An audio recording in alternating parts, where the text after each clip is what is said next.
Pessoal, eu vou continuar então a resolução das questões que me foram pedidas, né, foram mencionadas por vocês no grupo, tá? Então, nessa aula, eu vou falar nesse vídeo, né, que é a nossa aula, eu vou falar sobre as questões da lista 3 e da lista 4. Eu não sei se vai dar para tempo, vai dar no formato que eu estou gravando, que eu não quero fazer um vídeo muito grande, no máximo do mesmo tamanho da aula anterior. Então talvez não dê para falar de todos os exercícios da lista 4, tá bom? Mas aí eu vou ver até onde a gente consegue ir, tá? Então, da lista 3, foram dois exercícios que foram mencionados, que foi esse exercício 3, tá? E tem o exercício 14, que aí eu fui olhar, esse exercício 14 é um dos exercícios das listas que eu passei para vocês, que eu pedi para fazer um daqueles trabalhos, tá? Que foi o segundo trabalho. Só que aí eu vou dar uma ideia do que é que precisa ser feito, tá? Como eu fiz no outro vídeo também, tá bom? Então essa questão 3 é o seguinte, a gente tem... ele primeiro dá uma condição aí sobre o anel A que a gente tem, né? A gente tem um anel A que é comutativo e tem unidade 1. E aí ele diz que... e considere P um ideal de A. Aí ele diz que P é um ideal primo de A se o P for diferente de A e para todo... Aqui, pessoal, é um erro de digitação do livro que eu acabei... foi meio que automático, né? Eu acabei digitando assim, mas quando eu li a questão eu percebi que estava errado, obviamente. Porque se eu estou considerando um ideal de A e eu estou dizendo que eu pego dois elementos que o produto deles está em A, então, obviamente, que esses camaradas têm que estar... aliás, está em P... Obviamente que esses camaradas têm que estar em A, porque não fazia nem sentido a gente fazer a operação de elementos que não estão no conjunto, não é? Então, quando eu considero dois elementos, tem esse ideal P, ele vai se chamar de ideal primo, primeiro, se ele não for igual ao próprio A, e para todo x e y que eu tomar em A, de modo que o produto deles esteja em P, eu tenha sempre que ou o x está em P, ou o y está em P. Tá? Então isso aí significa que, ou seja, não tem a possibilidade de eu pegar um ideal ele é primo quando para nenhuma escolha de x e y, né, o produto pertencer a P sem que pelo menos um dos elementos pertença a P, tá? Aí pede para a gente provar três coisas, né? O item A pede para provar que P é o ideal primo de A se somente se A quocientado com P é um domínio de integridade, tá? E item B, os únicos ideais primos de Z são 0 e os ideais principais PZ, onde P é um número primo. E se P é um ideal maximal de A, então P é um ideal primo de A, tá? Bom, aí vamos lá, né? O item A é um se somente se, então a gente tem que provar duas implicações, né? Então, primeiro eu vou considerar, no caso aqui, vamos supor que a gente tem que P é o ideal primo de A, certo? E aí a gente quer mostrar que esse conjunto aqui, né, esse anel, aqui eu estou colocando só o conjunto, mas é claro que é considerando com aquelas operações como a gente definiu, tá?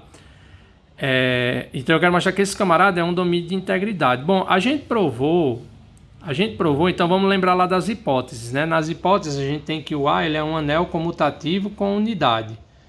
Então a gente provou que se isso aqui acontece, quando eu considero o A quocientado com P, né?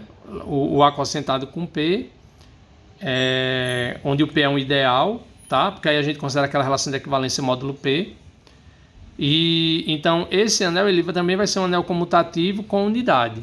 Tá? Então, o que falta, né? Então, vamos só relembrar o que é o A quocientado com P. O A quocientado com P é formado pelas classes x barra, onde o x está em A, sendo que, por sua vez, cada x barra ele é formado pelos elementos y que estão em A, tal que o x é congruente a y módulo P. Só que essa relação aqui de equivalência, a gente viu que isso quer dizer, quando eu escrevo isso, significa que x menos y pertence a P, tá? Bom, mas x menos y pertence a P, x menos y é igual a um certo P minúsculo, tá? E aí, como o y é quem eu quero encontrar em função do x, eu estou dizendo que para cada x que eu tomo, os elementos que estão na classe são os y, que quando eu pego x menos y dá um certo P que está em P. Então, para achar o y, basta eu isolar nessa igualdade, né? E aí eu vou ficar que o y vai ser quem? X mais um certo p. Né? Porque aqui eu tenho que x menos y é igual a p. Aí você soma o inverso aditivo do y de ambos os lados e o de p. Aí você vai ficar com y igual a isso aqui. Na verdade ia ficar menos, mas a gente pode pegar mais, tá? Não tem problema. Bom? Bom, aí então os elementos que estão aqui no nosso anel quociente são as classes, né? Onde cada classe os elementos são dados dessa forma, tá? Então, além disso, como eu falei, né? Já que o A é um anel comutativo com unidade, a gente vai ter que o A quocientado com P também é um anel comutativo com unidade, né? Então, basta que a gente mostre o quê? Para que ele seja um domínio.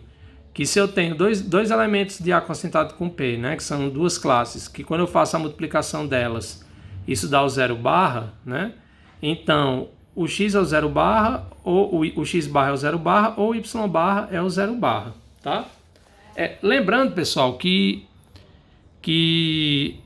como a gente tá definindo essa relação de congruência módulo P, para um elemento dar isso aqui, né, para uma classe dar igual a classe do zero barra, é suficiente que esse x ele pertença ao ideal, tá?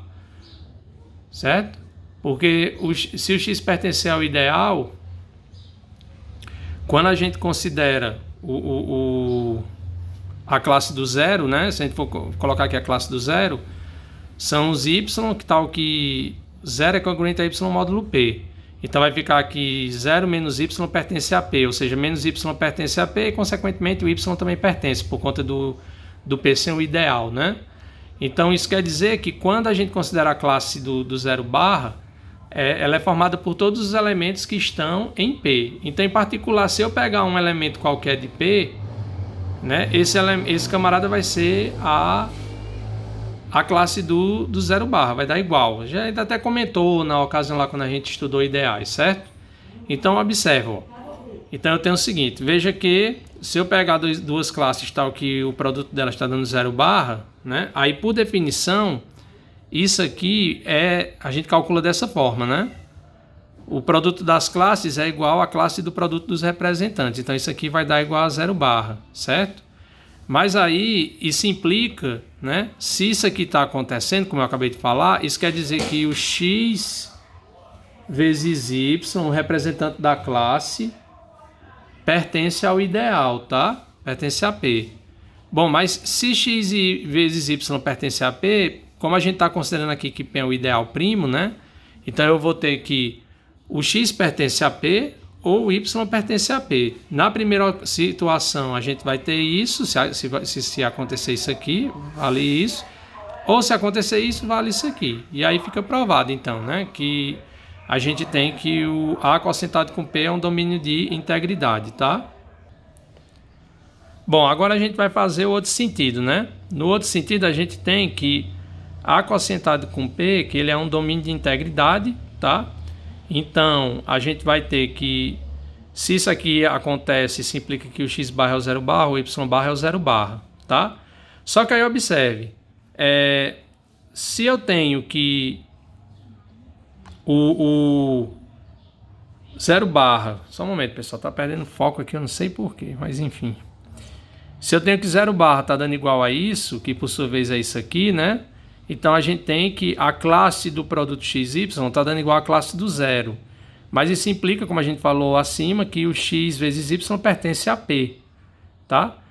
Bom, x vezes y pertence a P, beleza. Mas aí a gente tem que, se esse produto aqui...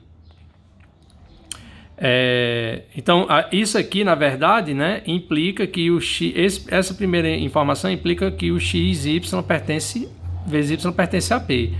Só que, então, isso aqui vai implicar nisso, que aí nesse caso a gente vai ter que o x pertence a P, ou vai implicar nisso aqui, que nesse caso significa que o y pertence a P. Então, na verdade, essa implicação é a mesma coisa da gente dizer que se o x vezes y pertence a P, então ou o x pertence a P ou o y pertence a P. Então, por definição, P é o ideal primo de A. Tá? Na verdade, eu acho que dava para ter feito isso aqui numa única implicação, porque... A gente poderia ter pegar dessa informação...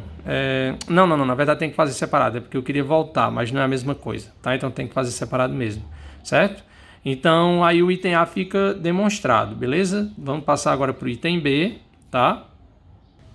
Bom, aí no item B, né, o item B pede para a gente mostrar que os únicos ideais primos de Z são o ideal formado pelo zero e os principais, tá? E a gente já provou, na verdade, que Z é um domínio de ideais principais, ou seja, todo ideal de Z é da forma NZ, onde o N ele é inteiro, tá? Então, o que a gente vai provar é que quando o N for zero, que aí dá o ideal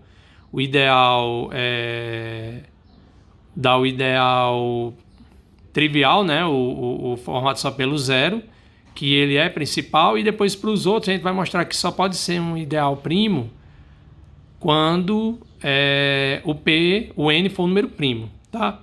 Então, primeiro, se o P for formado só pelo zero, pelo elemento neutro, né? Então, se a gente pegar dois elementos quaisquer dizer tal que o produto pertence a P, a gente vai ter que o XY é zero, porque, né, aqui só tem o zero, tá?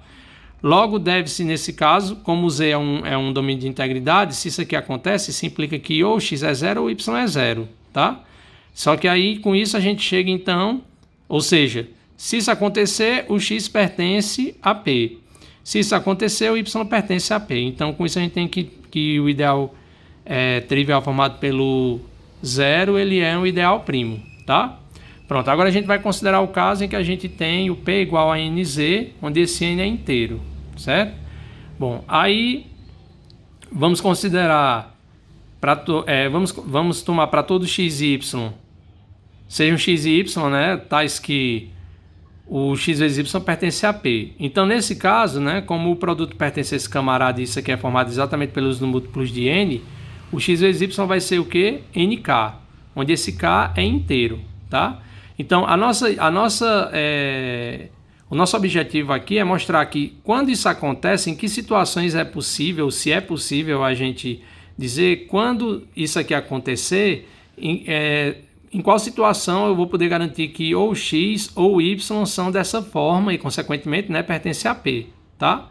Então, aí a gente tem que analisar dois casos, porque o N pode ser composto, esse N aqui, ou primo, né?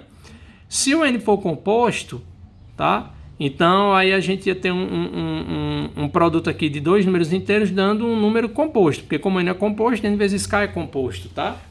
Aí, nesse caso, será que obrigatoriamente, sempre que isso aqui acontecer, eu tenho que o x é dessa forma aqui, é n vezes 1k1, ou então y é um n vezes 1k2? Nem sempre, tá?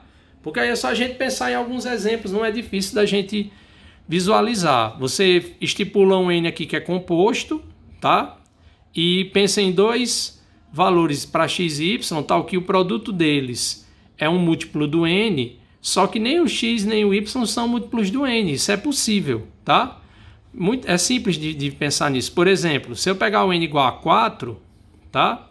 E aí eu pego o x igual a 2 e o y igual a 6. Então eu vou ter que 2 vezes 6 é 12. 12, por sua vez, é quanto?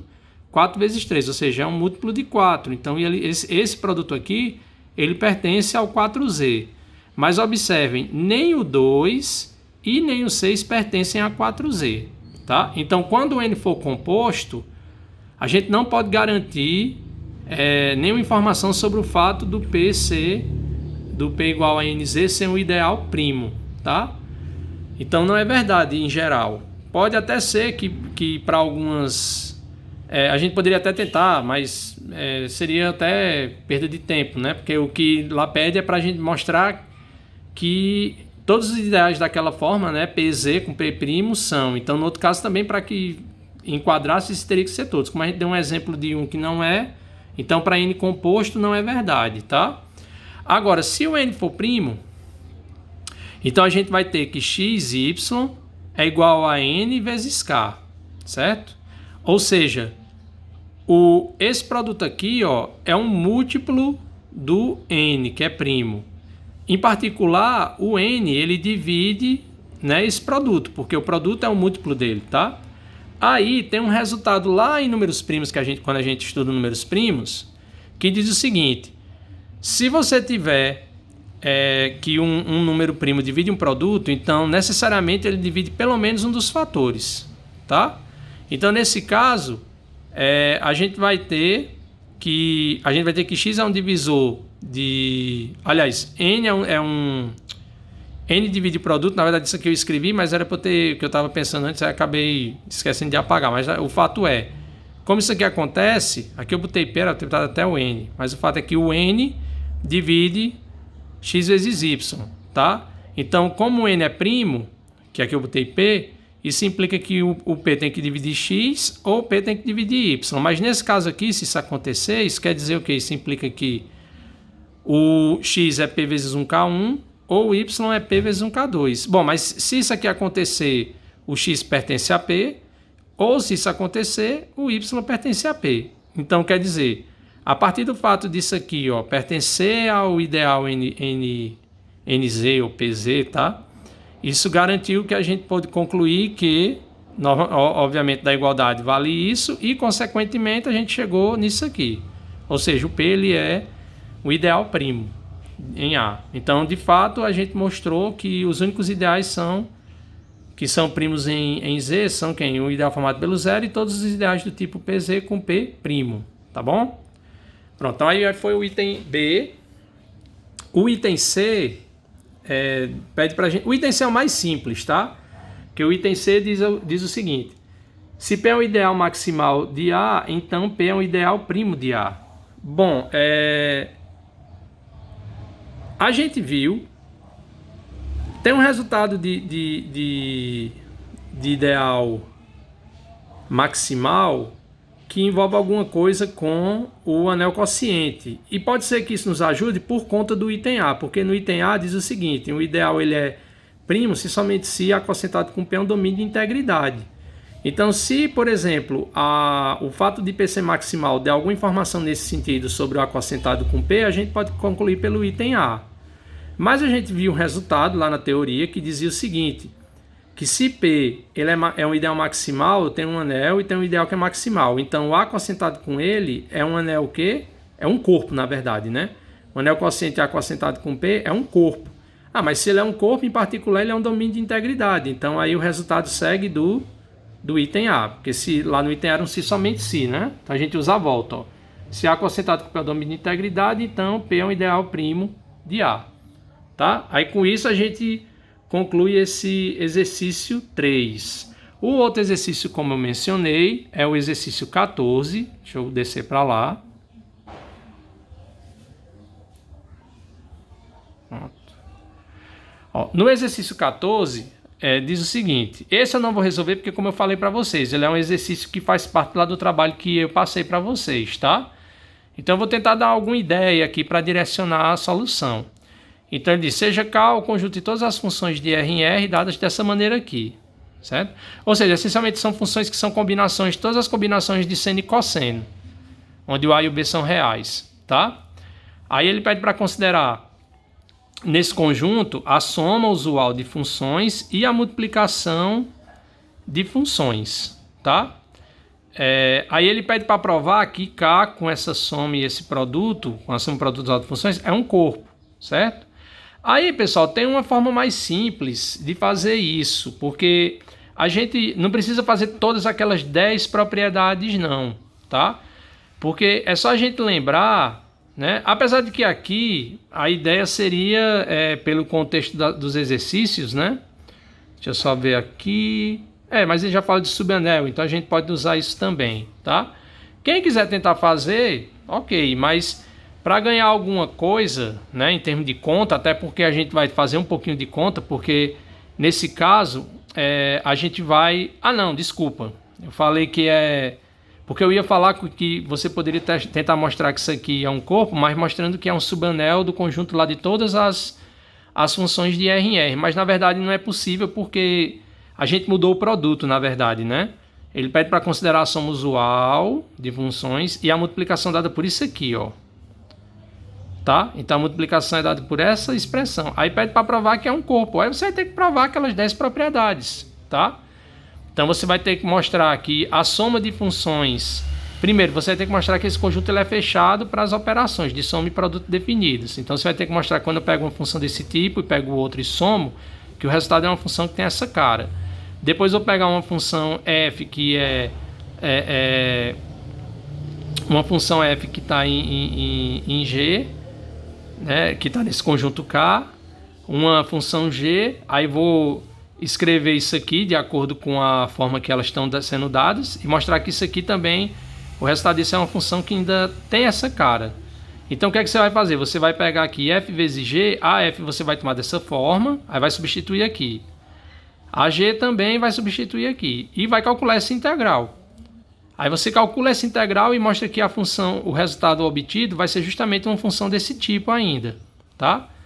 E aí, feito isso, que as operações são fechadas, aí você vai começar a testar aquelas propriedades da definição de anéis, certo? Então, tentem fazer, porque aí, se vocês tiverem problema em como fazer essa conta, né, eu posso dar ajuda pelo menos em uma ou outra para entender como funciona, tá? Mas a soma, lembrando, a soma é a mesma soma que a gente usa usualmente, é a soma usual. Só o produto que tem essa mudança aqui, tá? Ok? Então eu vou agora passar para... Na verdade eu acho melhor fazer o seguinte, eu vou encerrar aqui o vídeo, que aí fica as questões da terceira lista, e vou fazer outro para as questões da quarta lista, beleza? Então até mais.